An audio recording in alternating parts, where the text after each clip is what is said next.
True Blue Nation, Dodgers Report.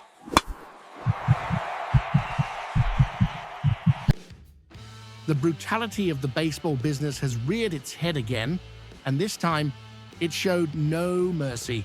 While we sit here debating whether Kyle Tucker is coming or not, or dreaming of cinematic trades, Andrew Friedman is down in the engine room replacing the grease-covered gears that nobody sees but that make the car run.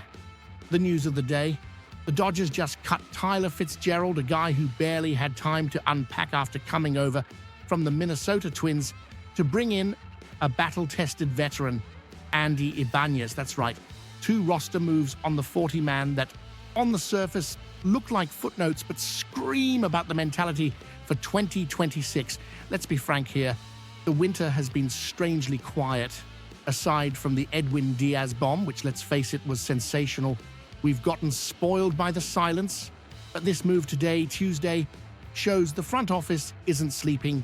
They went out and got Andy Ibanez, who was with the Detroit Tigers in 2025. And why does that matter? Because that Tigers team was annoying. They were pests. They became contenders for the American League Central title on pure grit. Ibanez was there, breathing that competitive air.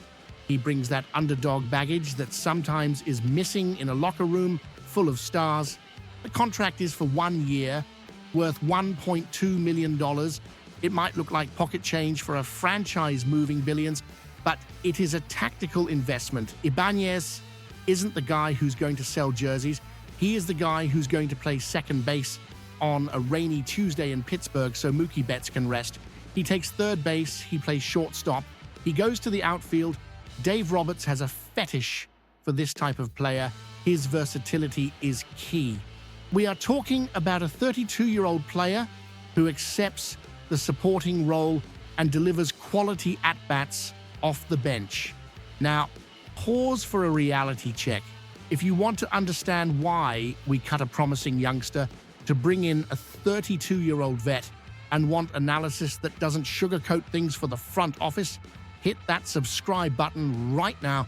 We speak the truth here, no matter who it hurts. Let's build the biggest Dodgers community out there.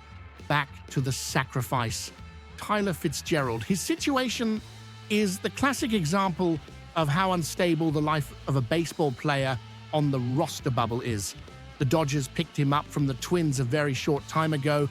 It looked like he'd get a shot in spring training. But Friedman's logic is cold. Ibanez offers more certainty right now. Fitzgerald was making significantly less on the league minimum, but Ibanez is worth the $1.2 million for the experience. The cheap option of Fitzgerald becomes expensive if he can't hit big league pitching in high-pressure moments. Ibanez has already proven he can. What catches my eye is the market reading. The chatter circulating backstage even talks about solving aging problems by looking at guys from the Phillies, but the immediate reality is this: raising the floor. A championship team isn't made only of Otanis and Freemans. It is made of Andy Ibanez coming off the bench in the 8th inning to move a runner over. For Tyler Fitzgerald, it is another cycle of waivers. He was designated for assignment, the dreaded DFA. Probably another team will scoop him up, or he will accept going to the minors if no one wants him. But for the Dodgers, the message is clear. The 40-man roster is a living organism, and if someone shows up who gives us 0.1% more of a chance to win, we will make the switch. No feelings involved. Ibanez's arrival solidifies the bench. In 2026, we cannot afford to have black holes in the lineup when the starters rest.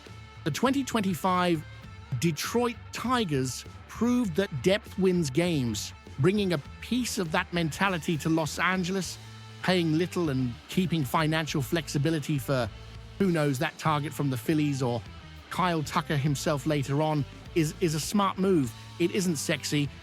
It won't break the internet, but this is how you build a bulletproof roster. Welcome, Ibanez, and good luck, Fitzgerald.